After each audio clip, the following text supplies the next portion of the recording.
Are you ready, RFC family? Yes. வேதாகம விடுகதைகள்.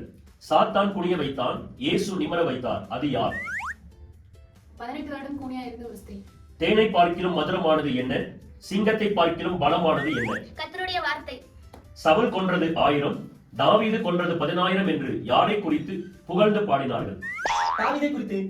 நதியில் மிதந்தேன், தவளை அல்ல. பாம்பை பிடித்தேன், கருடன் அல்ல. மாயங்களை பல செய்தேன், ஆனால் மந்திரவாதியும் அல்ல. நான் யார்? மோசே. வீடு வீடாய் சுற்றினாலும் வீடு வீடாய் மாறினாலும் ஒரு இடத்திற்கு போகும்போது மட்டும் தனி சிறப்பு. அது என்ன? தேவாலயம்.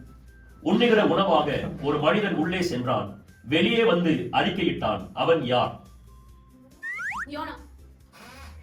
வயது 84ஆம். அதில் 7 வருடம் இல்லத்திலும் மீதி வருடம் ஆலயத்திலும் வாழ்ந்தாளாம். அவள் யார்? எங்க வீட்டு தோட்டத்தில் ஏராளமான மரம் உண்டு. அதில் 30 பூத்திருக்கு, 60 காய்த்திருக்கு, 1000 பழுத்திருக்கு. அது என்ன? நல்ல நிலத்தில் விழுந்த விதைகள்.